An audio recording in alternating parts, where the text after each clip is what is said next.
d'être présent avec nous.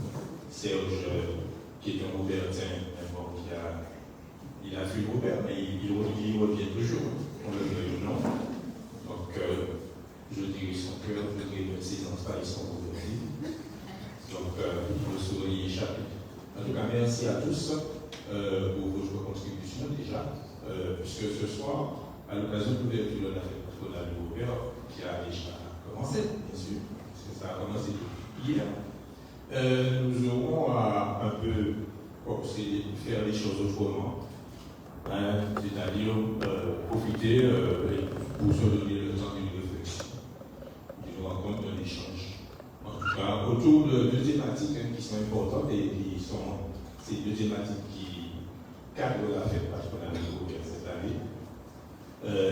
Donc, à mon sens, il est très important pour nous de situer ces thématiques. De voir leur contenant, leur contenu, et puis savoir l'intérêt qu'il y a à forcément suivre ce qui se fait, hein, et rester vraiment enraciné dans son terroir, parce qu'il est important pour nous d'avoir le repère et de les transmettre surtout le repère à l'occasion de cette patronale, en tout cas. Avec que ce soit le compte, que ce soit le dernier.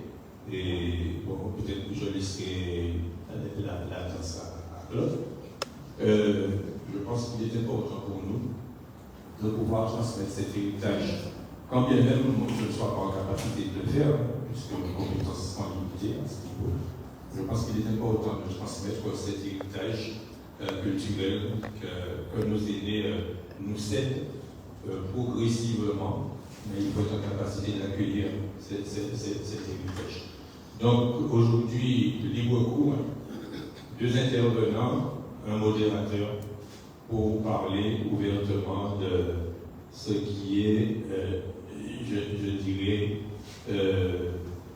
l'héritage, mais également, et surtout le thème qui est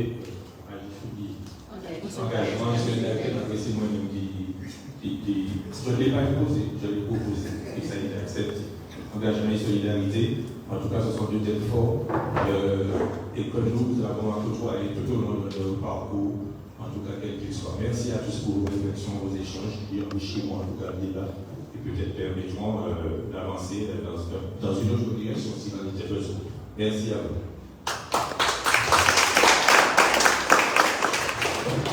C'est le micro qui sera le modérateur. Merci, monsieur le maire. Merci à tous qui êtes venus. Comme monsieur le maire a dit ce soir, c'est un petit moment de réflexion. On va dire presque informel, autour de deux thèmes, deux valeurs, deux notions. Et surtout, nous avons la chance, quelquefois, nous avons une fausse modestie dans ce pays. On ne reconnaît pas la valeur des gens. Et des fois, on a peur, on hésite à dire ce qu'il en est. Nous avons deux éminents sociologues ce soir. Et il faut qu'on le reconnaisse. Et par deux éminents sociologues, et qui ont la chance, et nous avons aussi l'honneur du fait qu'ils jettent un regard sur l'évolution de notre société. Donc, M. Serge Domi, j'ai presque les mots aussi de le présenter, parce que ça nous rappelle beaucoup de souvenirs. En tout cas, c'est un sociologue qui a beaucoup travaillé sur notre société, qui a un regard vraiment, je veux dire, un regard sage, avec beaucoup de sagesse, et surtout qui a abordé des thèmes qui, à un moment donné, n'étaient pas tellement mis en valeur, l'éducation, l'éducation surtout au second degré universitaire, sur l'art, l'apport de l'art, sur des notions que nous n'avons pas l'habitude d'aborder en sociologie ou sociologie. On abordait surtout les questions sur les croyances, mais beaucoup, en tout cas, il a amené beaucoup dans ce domaine et il nous a éclairé. Donc son éclairage sera très important. Et Malik Duranti, qui est un petit peu plus jeune de notre génération, mais qui est d'abord, On ne sait même plus comment le présenter. Je vais présenter le sociologue, mais je veux présenter le slammer, le conteur, le parleur, l'ajouteur, le griot, l'écrivain, parce qu'il est très prolifique. Donc je ne vais pas vous faire une litanie de tout ce qu'il a écrit ce soir, mais je vous invite, comme disent les jeunes, comme vous dites, demander à Google, vous saurez ce qu'il a écrit. Mais en tous les cas, il est très très prolifique. Et Malik aussi a travaillé beaucoup sur. Alors au début, il a beaucoup travaillé au début, peut-être qu'il ne se souvenait même pas, sur la route. Les groupes Laria, comme on disait, je me souviens comment il parlait des groupes Laria. Il a beaucoup travaillé sur ça. Et puis après, il a affiné son regard. Et petit à petit, il a apporté un genre plus général de société. Et je pense qu'avoir les deux regards ce soir sur deux thèmes, alors là, le thème, la nationalité. Donc j'ai juste envie de pour introduire leur propos, de poser la question comme ça, et chacun, je ne sais pas qui va commencer. En tout cas, je lance la chose comme ça. Est-ce que notre besoin de solidarité appelle un vif engagement de notre part? Merci, monsieur.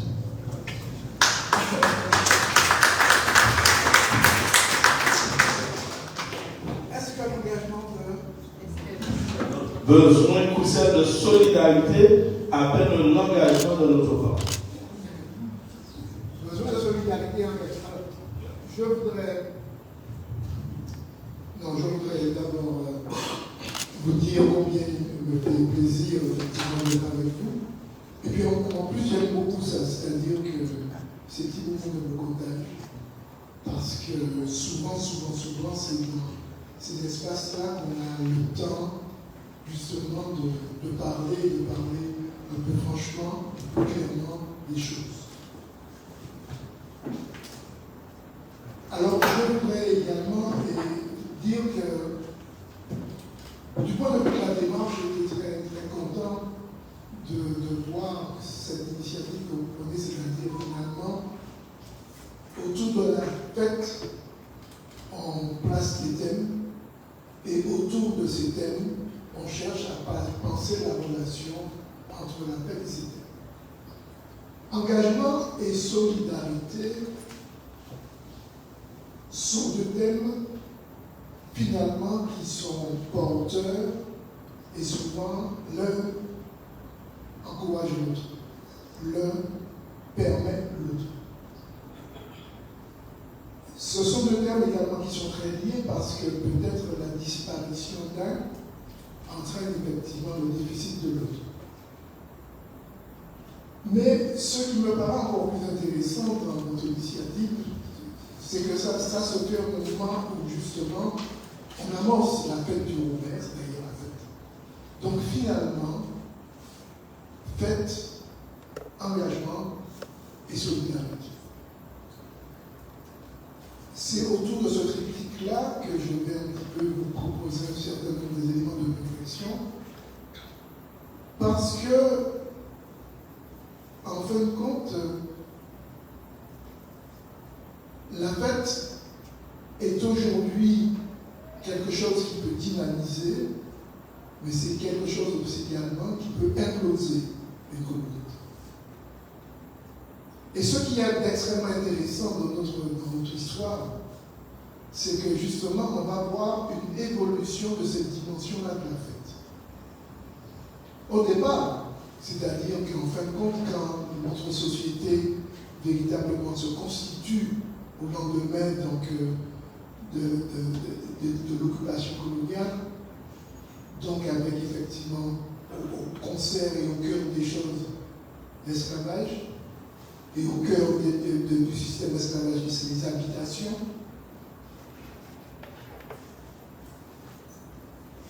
On voit effectivement qu'à ce moment-là, la fête ne concerne qu'une catégorie de la population, les dominants.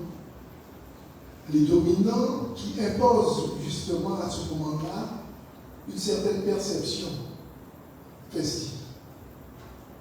La perception festive qu'ils imposent, c'est essentiellement celle de la commémoration. Les fêtes sont d'abord une dimension commémorative. On fête un saint, on fête une date historique, on fête un moment particulier de l'histoire de la nation, Et c'est cette dimension commémorative qui est essentiellement celle qui va être au départ même de la constitution de la société portoricaine. Et dans cette dynamique commémorative-là, parfois également vient s'ajouter aussi une autre dimension un peu plus festive, mais qui concerne uniquement les dominants, c'est-à-dire ceux qui dominent, les possédants, les maîtres, d'accord, les esclavagistes, qui également de temps en temps s'organisent et font leur fête. Dans cette dimension, que se passe-t-il?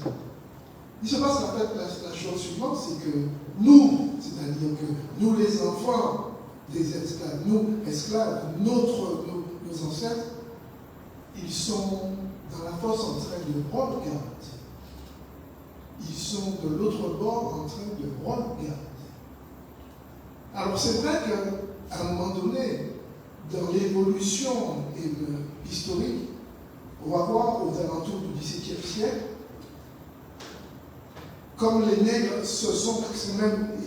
les esclaves se sont quand même progressivement organisés, et en particulier on s'organise autour de ce qu'on a appelé des convois, eh bien on va leur permettre d'une certaine manière au convoi de participer aux fêtes commémoratives, c'est-à-dire on va leur permettre de temps en temps effectivement de venir défiler ou de venir effectivement présenter des choses. Mais ce qu'il nous faut retenir, c'est qu'effectivement, dans notre pays, la faute a été d'abord ceux des autres, ceux des dominants, et nous, de l'autre côté, nous les fils esclaves, nous les esclaves, nous et nos descendants et nos ancêtres, étaient de l'autre côté à regarder. Donc, en créole, le radio du Canada, des masses passent. Une espèce de passivité extraordinairement entretenue, mais cette passivité-là, c'est-à-dire quand tu regardes, tu observes. Tu regardes et tu écoutes. Et ce sens de l'observation forcée et ce sens de l'écoute forcée va animer d'une certaine manière une sacrée créativité qu'on va voir après.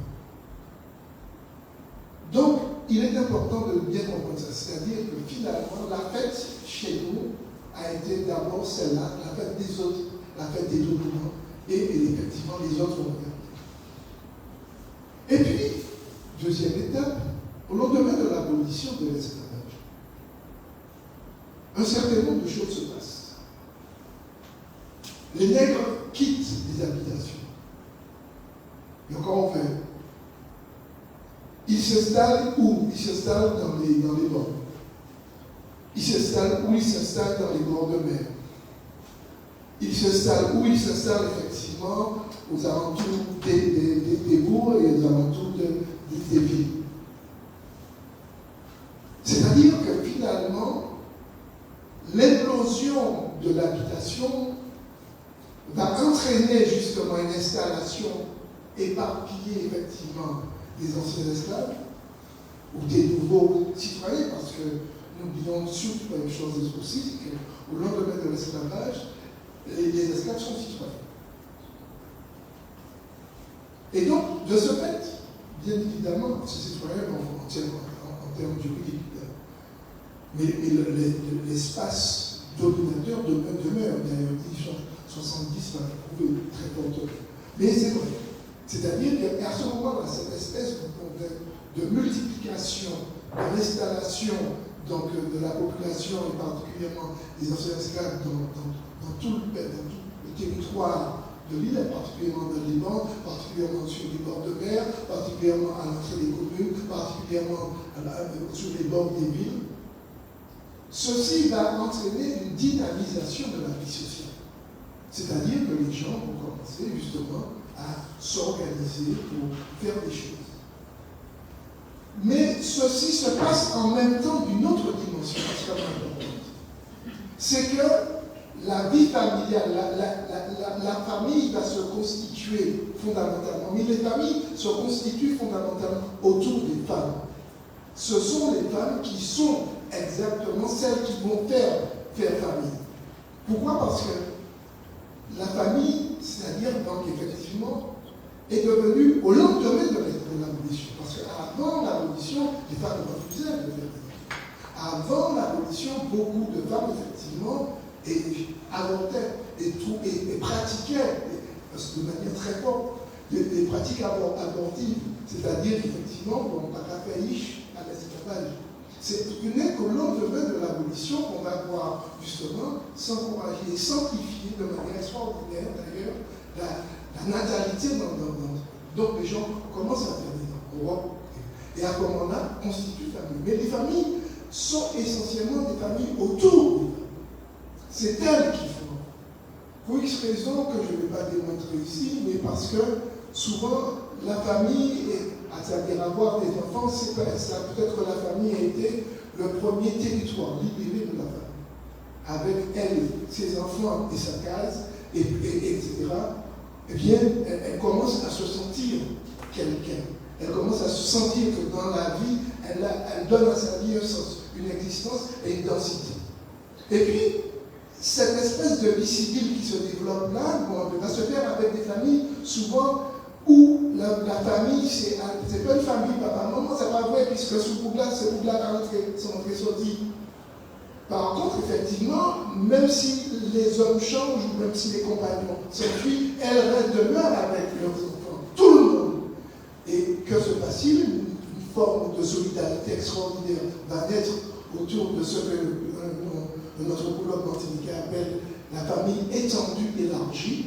C'est-à-dire que fondamentalement, la famille, c'est justement, c'est à la fois les enfants, c'est les petits-enfants, c'est la grand-mère, c'est la tati, et parfois même c'est le voisinage, etc. C'est-à-dire que quelque part, l'enfance devient la charge de tout le monde, et tout le monde s'occupe des enfants.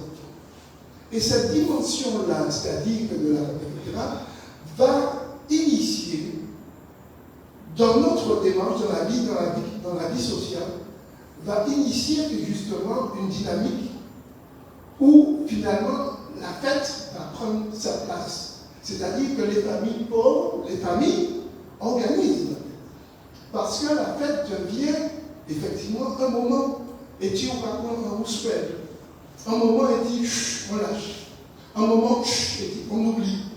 Et les fêtes de famille, comme les fêtes, deviennent effectivement des moments de rebondissement, de ressourcement. C'est-à-dire qu'en fait, on sait que demain matin, on sait que demain matin, mais la fête devient justement ce moment pour rebondir, ce moment pour ressentir, ce moment pour se ressourcer. Et s'il y a quelqu'un qui a bien particulièrement décrit ça, avec une extraordinaire maestria, c'est Césaire. Quand Césaire parle effectivement de la fête autour de Noël. Je voulais prendre par porter le texte, mais on va dire d'en passer quelqu'un.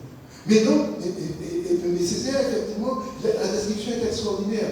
Noël, effectivement, où la fête, c'est pas seulement la fête. La fête, c'est avant la fête. La fête, c'est la préparation.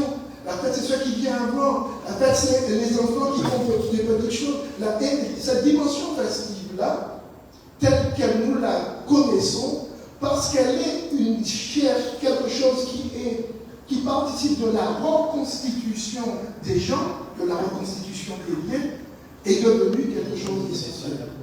Et c'est en ce sens, d'ailleurs, chez nous, les fêtes ont une importance. Les fêtes patronales ont une importance. Parce que, quelque part, c'est un marqueur pour pouvoir à la fois et en même temps repartir. D'accord? Et donc, fondamentalement, cela veut dire quoi? Ça veut dire que nous sommes constitués dans une dynamique sociale,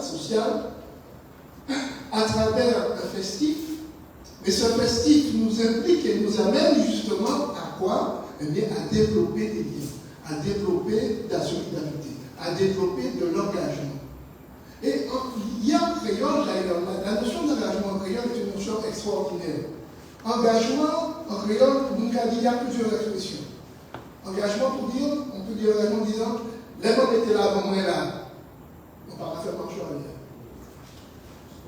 Engagé, on était là avant moi là. Les gens parlent pour moi. On ne va pas déballer. Les gens posent pour moi. On ne parle pas parole moi. On ne parle pas parole moi. Parole c'est un bail, on parle libre.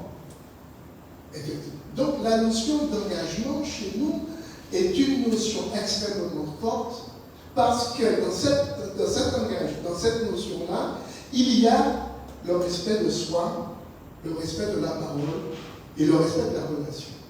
Et donc, dans cette notion d'engagement, la solidarité est partie prenante et partie constitutive. C'est-à-dire que quelque part, la solidarité, c'est quoi? C'est le fait que tu peux compter sur ce que je t'ai dit. C'est ça, nous, Dieu, nous, qui est là.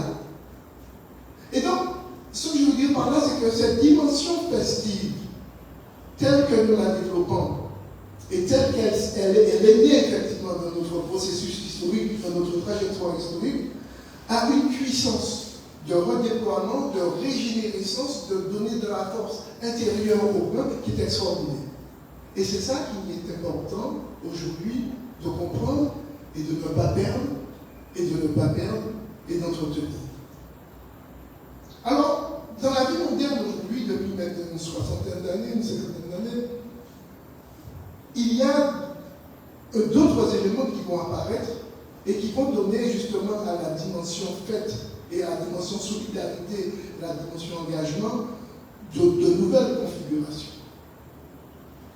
La première chose, c'est qu'effectivement, la vie publique s'articule à la vie sociale. C'est-à-dire que quand au fond, alors qu'avant la vie publique était commémorative et de regarder masse passée, depuis pas mal de temps, plusieurs dizaines d'années, la vie publique et on participe aussi d'une certaine manière à la vie publique. Les défilés, les enfants d'école, les fêtes laïques, les fêtes qu'on faisait chaque année autour du Père Salier, les écoles qui défilent, etc. C'est-à-dire qu'il y a une implication populaire des populations dans la vie publique. Et cette dimension-là, c'est-à-dire qu'il y a une articulation qui se fait entre la vie publique et la vie civile, la dimension civile. Il y a également autre chose qui va beaucoup jouer. C'est qu'on va voir apparaître un certain nombre de choses telles que les mutualités. Les mutualités naissent à la Martinique à la fin du XIXe siècle, au début du XXe siècle. Si bien que quand à Saint-Pierre, on fait effectivement vers les années 1920 un certain nombre de choses, il y a pratiquement plus d'une centaine de mutualités, de tontines qui existent en Martinique. Les Anse-Darblay, par exemple, avaient une mutualité qui s'appelle Le Peuple, où presque tout le monde habitait. C'est-à-dire qu'effectivement, dans toutes les communes, où on avait ces développements-là de la vie mutualiste, qui était très forte et qui a apporté beaucoup de solidarité face à la maladie, face à la mort, etc. Il y a également une autre dimension qui va jouer, c'est la vie sportive. La vie sportive va apporter un rôle et va apporter quelque chose d'énorme. Parce que le sport permet justement le déploiement du corps. Le sport permet aux jeunes de s'impliquer parce qu'ils disent avec leur corps l'énergie qui est en eux. Parce qu'ils disent avec leur corps un certain nombre de choses et on leur permet de pouvoir le faire. Et donc, le développement de cette pratique sportive, il est important de comprendre qu'elle s'est faite souvent autour de qui? Autour de bénévoles. Ma façon, j'ai demandé un petit peu dans le canal. Victor Yamadis, par exemple, quand il a perdu des grands football, etc., mais Victor, c'était un enfant bougie parce que le monde, c'est qu'à un le monde, c'est qu'à aider.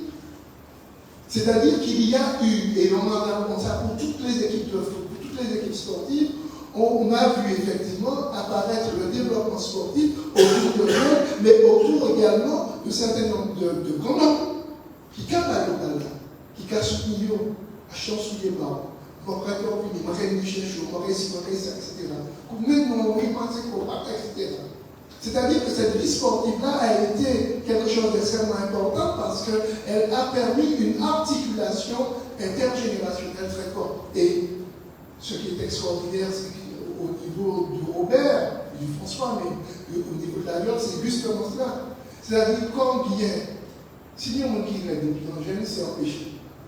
Et comment, malgré ça, cet aspect de là, l'implication et l'amour des jeunes pour la Lyon, et pour leur donner la violence. C'est assez curieux. Parce que bien qui a des péchés, et bien c'est un péché. Or, aujourd'hui, cet amour est si fort que ce tour des viols et la viol devient un élément attractif extraordinaire. Donc, il nous faut penser à ça. Et puis, il y a eu effectivement des associations qui ont développé ce élément de choses autour de ça. Donc, voilà quelques éléments que je voulais vous donner. C'est-à-dire que, dans un premier temps, on regardait pas se passer, on était au balcon d'histoire, on était sur les trottoirs. Ensuite, effectivement, nous avons développé nos vies civiles avec nos familles, avec les familles élargies, avec les voisinages, on a densifié les choses autour d'un certain nombre de choses. Et puis ensuite, effectivement, dans le troisième temps, où effectivement la dimension publique et la dimension civile sont en articulation. Et donc, aujourd'hui, je pose deux questions. En quoi la vie associative de maintenant peut être un frein ou un tremplin? En quoi il peut empêcher la vivre, la solidarité, et en quoi, bien au contraire, il peut bailler balle. Deuxième question. En quoi ceux de l'autre bord, ou souvent nos enfants qui sont à l'extérieur, en quoi ils peuvent justement participer aussi à cette émulation autour des fêtes? On n'y pense pas souvent. On n'y pense pas assez de ce côté. Nous avons des ressources de l'autre bord des mers, des autres bords des mers. Parce qu'en plus, c'est même pas seulement en France, souvent également, actuellement, en bâtiment antérieur, en Chine, au Canada, aux États-Unis, etc. Et donc, là aussi, il nous faut aussi être dans cette situation. C'est-à-dire que quelque part, la festivité doit devenir un moment de renchérissement et de renforcement. Et donc, quels sont les éléments à partir desquels on s'associe pour pouvoir le développer? Question que je pose. Et puis, dernière question, est-ce qu'il n'y a pas des formes actuelles, festives, qui peuvent justement décaler la fête? Est-ce qu'il n'y a pas des formes festives qui peuvent non pas renforcer, mais qui peuvent imploser? Ce sont des questions que nous avons ensemble à avoir. Et je passe la suite à mon cher Malik,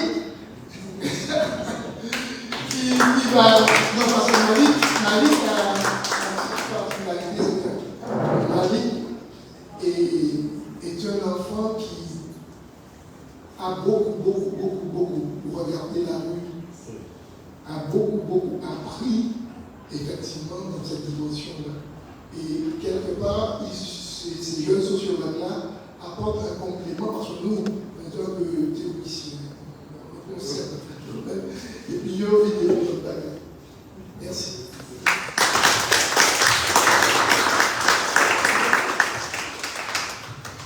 Bonsoir à tout le monde. Je profite de l'occasion pour m'excuser en général parce que je suis désolé.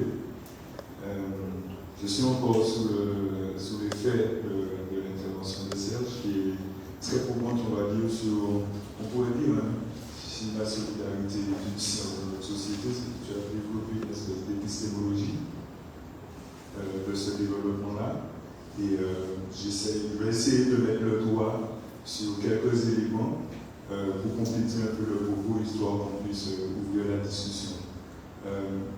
Je suis tout à fait d'accord quand tu parles justement de la famille et de cet espace conquis par la femme.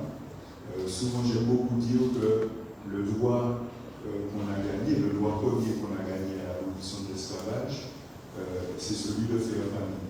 Parce que comme on l'a dit pendant longtemps, il y a eu beaucoup de mythes qui ont entaché la vision de ce que nos ancêtres vivaient sur les habitations, et même pour certains des marronnages, et qui devaient gagner ce droit-là, et ce droit-là se gagnait surtout par les moyens. Il se rappelle que deux sociétés qui sont fondements de notre société, la société canina et les sociétés d'aide, parce qu'on était un peu mélangés, la question des moyens pour fonder la famille, pour structurer un lieu pour l'épanouissement de cette famille-là est déterminant.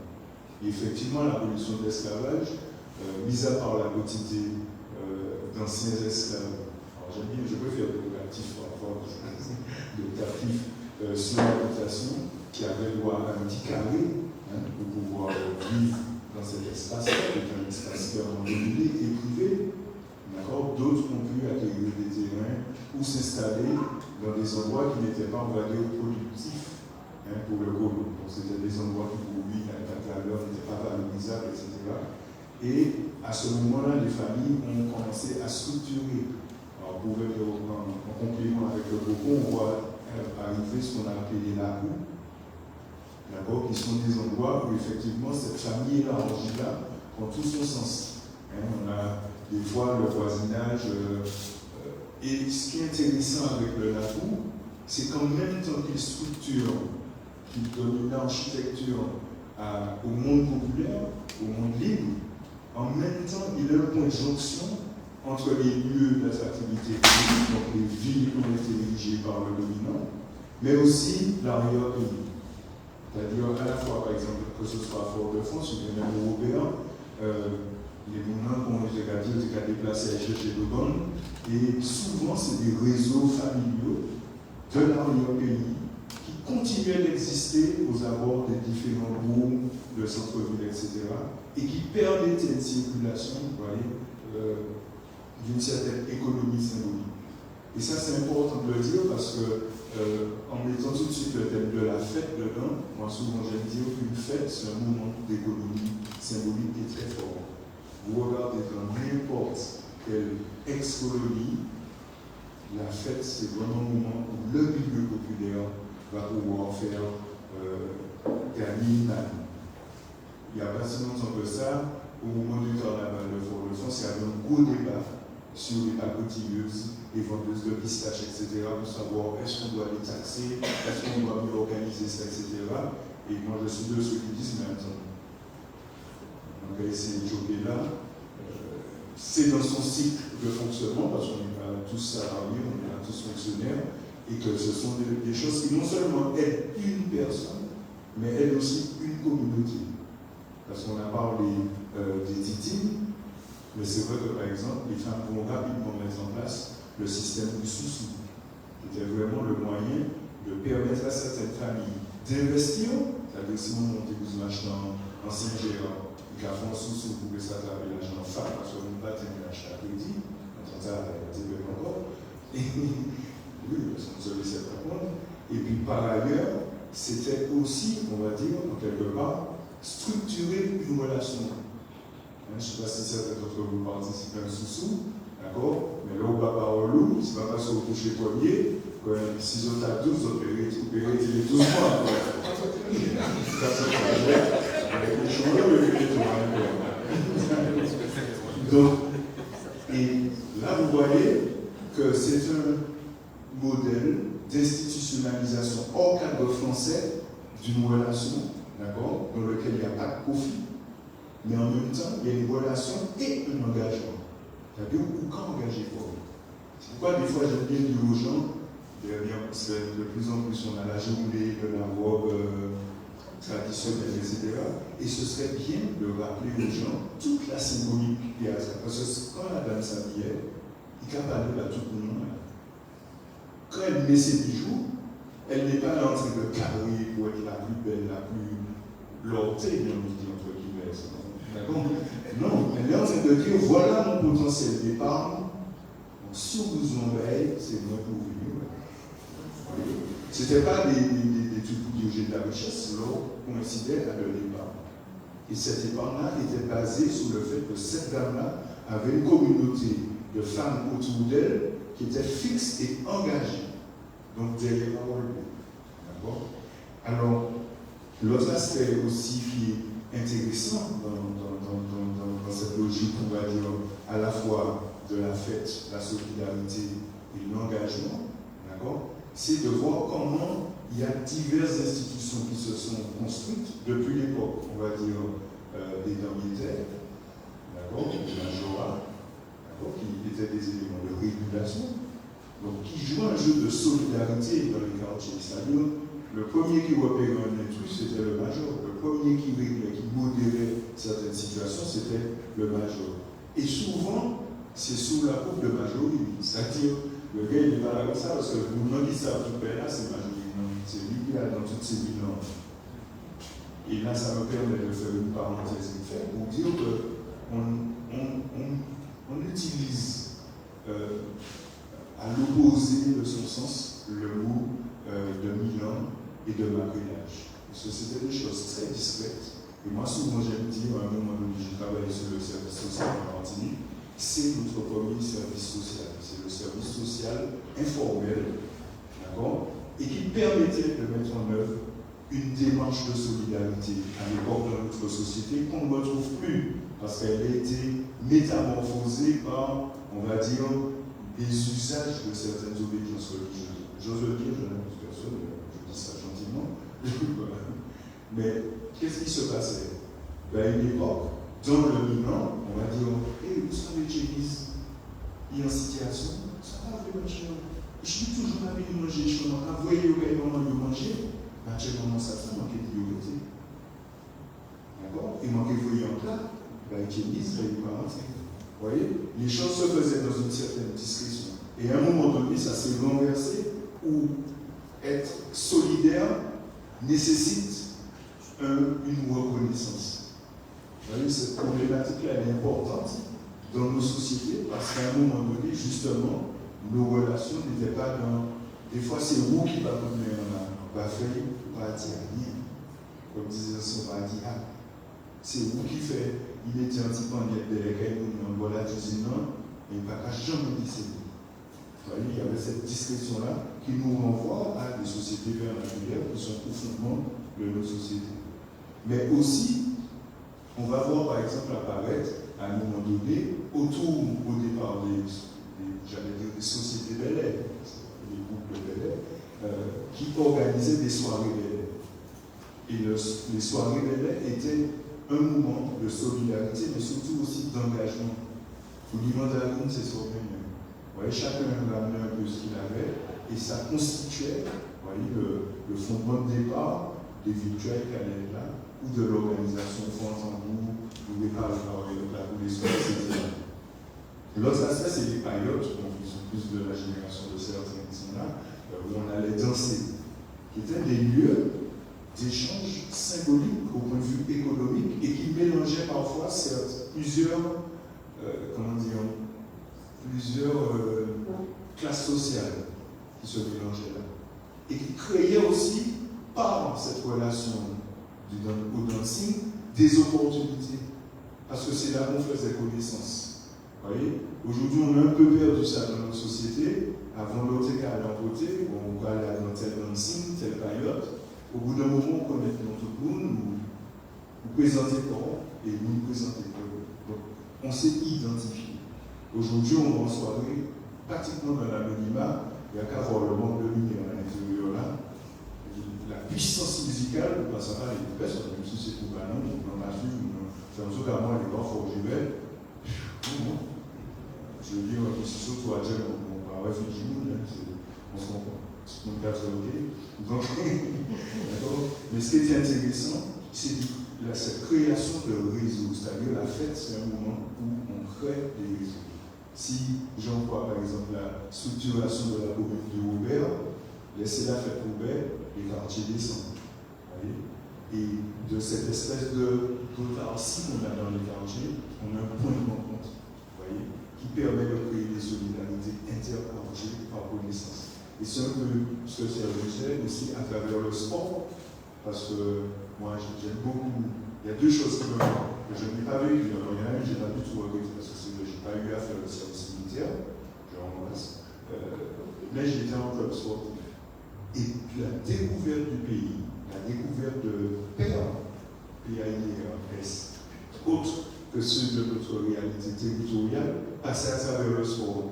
Moi, je veux lui faire des compétitions européennes, même si vous ne jouez pas avec la scène de basket. J'ai pas quoi le faire. Mais ça créait des relations. Et j'apprécie alors, moi, il y a un truc que. Alors, c'est une petite anecdote, je suis désolé, mais mon père il me disait il s'aimait les gens avec beaucoup d'emphase. C'est quelqu'un de très discret. Et puis, quand la personne parle, il me dit ouais, je l'ai connu à la rue, ça. Ah bon? Oui, c'est mon club. Tu vois? Et c'était des moments tellement intenses en termes d'intégration que c'est, même si nous pas mais quand ces gens-là sont tout comme si, ça fondait vraiment un réseau de solidarité. C'est pourquoi des fois, il y a certaines choses qu'on dit ouais, sur le film et tout, donc il y a certains films qui sont problématiques, mais il y a d'autres choses qui vont de soi, par la nature humaine et par la nature relationnelle dans nos sociétés. Si je prends au club et puis quoi on a bien, vous avez certaines validités ou non validités familiales, puis on ne pas lui, il y a un petit argument ici là. D'accord?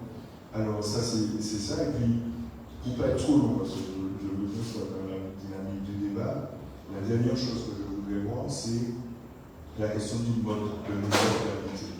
C'est-à-dire que nos modes d'habiter nous ont enfermés sur des foyers restreints, d'accord, avec une forme de radicalité, de la solidarité qu'on a pour ces membres-là.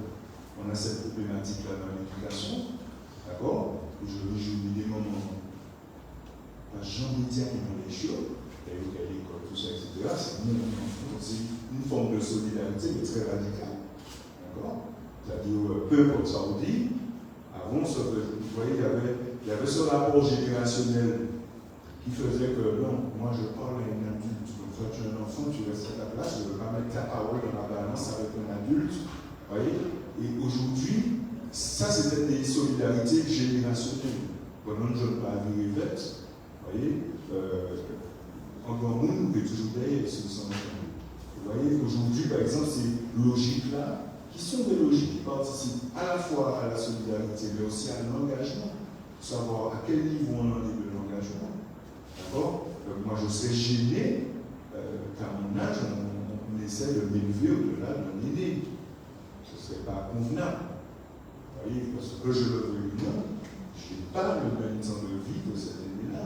Mais aujourd'hui, parfois, nos sociétés, on s'accorde à dire, par la société au mérite des votes, que quelqu'un, jeune diplômé arrive là, eh bien, quand il tient à l'hôtel, j'ai bien un bon monde qui est là, il a travaillé depuis un moment.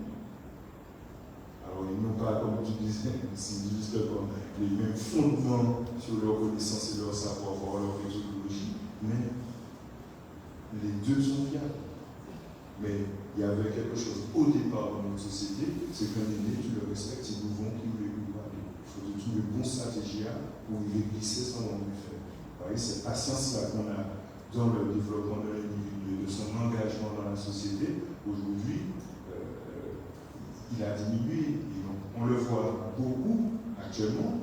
On voit des jeunes qui tirent la tête de l'eau dans une forme d'engagement, se disent ah super, on nous relève. Et puis, ça retourne comme un soufflet, parce que trop pressé par le. Et des fois, même nous, on est parfois trop pressé à voir comment un jeune va se réaliser. On ne lui donne même pas le temps de se dire tu as le temps. Et moi, j'ai apprécié quand ça disait sur la question du pécheur, mais plus on nous rigoureux et un jeune, plus il va sentir qu'on est en sécurité, plus il va faire confiance. Mais si aujourd'hui on a tout le temps envie de leur donner ce qui le réclame, on ne les aide pas. Je dis ça entre autres, surtout par exemple pour les programmations de fête. Parce que des fois on va se dire, ah tiens, ils aiment le chata, on va donner tout chata. Sauf qu'il n'y aura pas d'adulte là ce jour-là pour le chata. Ça veut dire, même pas, non, on ne pourra pas tout ça, vous voyez. Donc, une fête, c'est un endroit où justement, il faut ce mélange-là pour que les nous souffrent et les là, mais tout le monde mélanger, tout le monde en relation.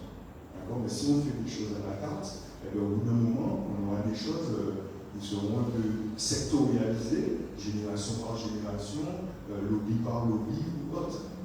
Et on a eu l'occasion d'en parler dans le cadre des fédérations sportives. Avant, quand quelqu'un aimait le sport, peut-être sa spécialité c'était le football, mais il était allé au basket, il était allé au handball. Il était dans une dynamique, il s'engageait dans tous les sports, peut-être à différentes dimensions, mais il s'engageait.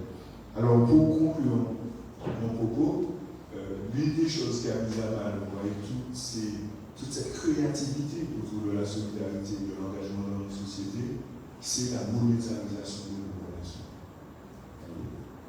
Parce qu'au départ, vous voyez, la société, la sautait, les lapous, le quartier, les quartiers eux-mêmes étaient souvent dans des engagements symboliques et de la solidarité. C'est ma force de travail que je te donne. Sinon, c'est ma force de travail que je viens engager, donc je viens passer un moment avec toi. Vous voyez? Au même titre qu'il y avait le cercle des femmes, le cercle des hommes, et chacun s'engageait dans son cercle. Vous voyez? Mais on essayait de dire, aujourd'hui, un coup de main, c'est devant un coup de main. Oui, ça l'a fait tant. On a monétarisé ce truc-là. Moi, quand François est avec moi, mais il y a tant. Ou bien sûr, mais on va dire, c'est ça, il y a ça. Mais vous écrivez à vous. Et dans cette idée-là, justement, de la monétarisation de nos relations, vous voyez, il y a cette notion de la valeur de l'engagement et de la valeur.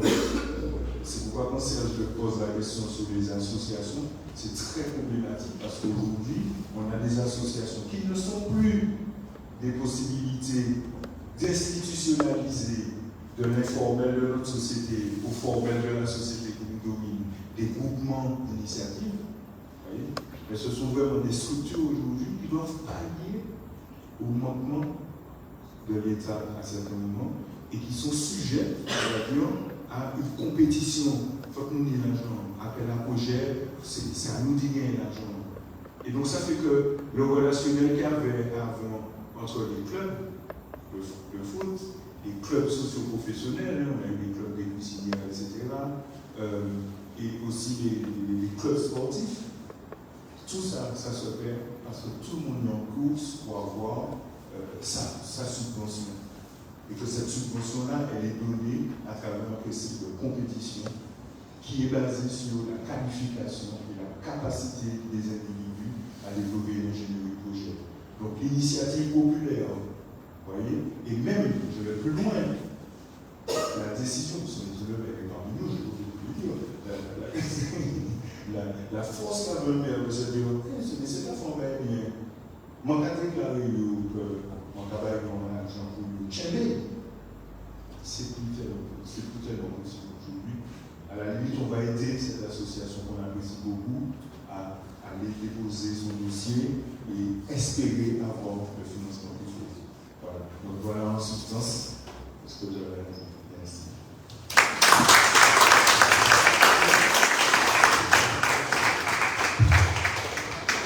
Merci Serge Lamy.